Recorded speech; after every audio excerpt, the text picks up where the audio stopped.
firman Tuhan hari ini dengan topik melayani dengan kerendahan hati. Di sini kita melayani dengan kerendahan hati. Kerendahan hati, saudaraku, adalah satu sikap hati kita. Sikap hati yang sudah berubah, diubahkan oleh Tuhan Yesus karena Tuhan sendiri yang berada dalam hati kita ini, saudaraku. Orang yang rendah hati, saudaraku, mengenal kesanggupannya. Masih banyak kekurangan, dan karena itu dia bersandar kepada Tuhan. Dan Tuhan tidak pernah mempermalukan orang yang berserah kepadanya. Dan orang yang rendah hati, saudaraku, mengetahui bahwasanya segala sesuatu yang ada padanya adalah karunia Tuhan. Walaupun dia memiliki wajah yang tampan atau cantik, semua itu datang daripada Tuhan. Dan dia akan memakainya untuk memuliakan nama Tuhan, bukan untuk keuntungan sendiri. Walaupun dia diberkati Tuhan dengan berkat yang berkelimpahan, semua daripada Tuhan, yang membuat dia bertambah bersyukur kepada Tuhan. Puji Tuhan, saudaraku. Dan kalaupun seseorang itu tidak dikaruniakan Tuhan wajah yang tampan atau cantik, dia tahu, saudaraku, bahwasanya harta yang sebenarnya, hidup yang sebenarnya bukan terdapat dalam dunia ini, tapi dalam hidup yang kekal. Dan dia mencari perkara-perkara di atas.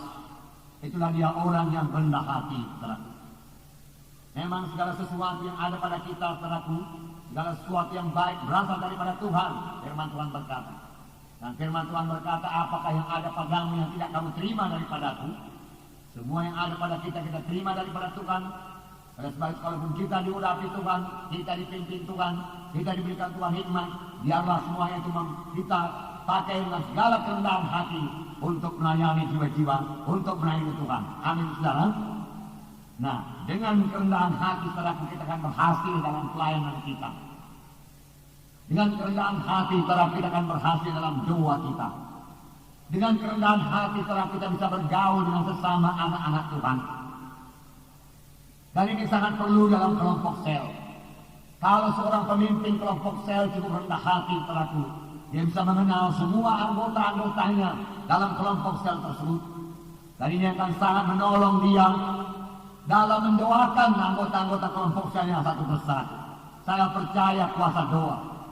Seorang pemimpin kelompok sel yang berdoa buat anak-anak Tuhan di kelompok selnya, pastilah diberkati Tuhan. Baik pemimpin kelompok sel yang berdoa, baik anak-anak Tuhan dalam kelompok sel tersebut akan diberkati Tuhan. Karena Tuhan kita Tuhan yang mendengarkan dan menjawab doa. Oleh sebab itu, pada saudara pemimpin kelompok sel, wakil pemimpin kelompok sel, dia dalam kelompok sel saudara-saudara saling mendoakan. Dan saudara mengenal semua anggota-anggota kelompok sel saudara. Dan saudara mengenal saudara persoalan-persoalannya. Saudara mengenal kekuatan-kekuatannya. Saudara mengenal panggilannya. Saudara mengenal kelemahan-kelemahannya. Dan itu semua saudara bawa di hadapan Tuhan. Dan saudara sampaikan kepada Tuhan dalam doa yang bersungguh-sungguh dengan segala kerendahan hati. Jangan pernah menganggap saudara itu lebih tinggi daripada mereka, lebih rohani daripada mereka, karena lebih berhikmat daripada mereka. Saudara, kita sesama anggota tubuh Kristus, masing-masing ada kelebihan, ada kekurangan, tapi kita ini semua saling melengkapi satu sama lain. Demikian juga halnya dalam kelompok sel, kita perlu saling mendoakan biar pemimpin kelompok sel, saudaraku, merasa dirinya tidak lebih tinggi, saudaraku, dari anggota-anggota kelompok sel, saudaraku, walaupun dia yang melayani, saudaraku. Karena, saudaraku, pemimpin KKS bukanlah suatu jabatan, saudaraku, bukanlah satu kedudukan, tapi satu pelayanan yang dipercayakan Tuhan kepada saudara. Supaya pelayanan saudara boleh sampai kepada maksud Tuhan, supaya pelayanan saudara boleh berbuah, yaitu saudaraku kelompok saudara berbelah menjadi dua, dan kemudian datang jiwa-jiwa baru lagi yang saudara layani dia dengan mengenal dia, dengan bersekutu dengan dia kemudian menjadi murid. Semua yang saudara laksanakan dengan rendah hati, maka kelompok saudara akan berhasil dan saudara memberi buah kepada Tuhan.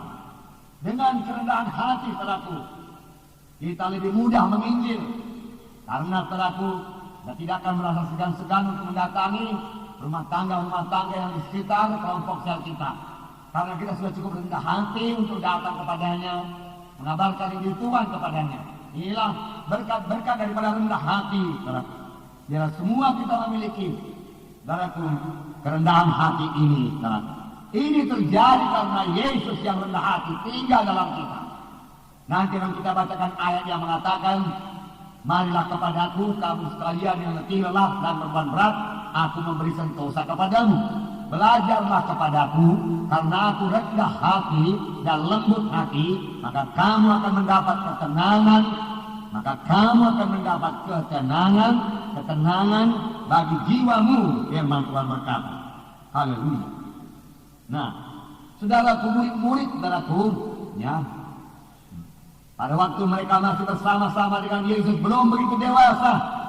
Mereka masih mencari yang terbesar di antara mereka. Mereka tidak merendahkan diri satu sama yang lain. Dan Tuhan Yesus menegur mereka. Saya percaya mereka menerima teguran Tuhan dan mereka berubah. Saya akan membacakan peristiwa Markus 9 ayat 33 sampai 37. Bukalah Alkitab saudara, bersama-sama kita membacanya. Markus pasal 9 ayat 30 sampai 37. Markus pasal 9 ayat 33. Di sini kita melihat saudaraku, murid-murid berbincang-bincang di tengah jalan. Mereka bukan memperbincangkan penginjilan, mereka bukan memperbincangkan saudaraku pengorbanan Tuhan Yesus, mereka belum mengerti. Tapi apakah yang mereka cari? Mereka mencari orang yang terbesar. Mereka berharap menjadi orang yang terbesar. Mari kita baca Markus 9 ayat 33 sampai 37 bersama-sama. Kemudian tibalah Yesus dan murid-muridnya di Kapernaum. Ketika Yesus sudah di rumah, dia bertanya kepada murid-muridnya, apa yang kamu perbincangkan tadi di tengah jalan? Tetapi mereka diam. Sebab di tengah jalan tadi mereka mempertengkarkan siapa yang terbesar di antara mereka. Lalu Yesus duduk dan memanggil ke-12 murid itu. Katanya kepada mereka, jika seseorang ingin menjadi yang terdahulu, hendaklah ia menjadi yang terakhir dari semuanya dan pelayan dari semuanya. Maka Yesus mengambil seorang anak kecil dan menempatkannya di tengah-tengah mereka. Kemudian ia memeluk anak itu dan berkata kepada mereka, barang siapa menyambut seorang anak seperti ini dalam namaku, ia menyambut aku. Dan barang siapa menyambut aku, bukan aku yang disambutnya, tetapi dia yang mengutus aku. Sini telah sementara berjalan bersama-sama dengan Yesus, murid-murid mempertengkarkan siapa yang terbesar di antara mereka.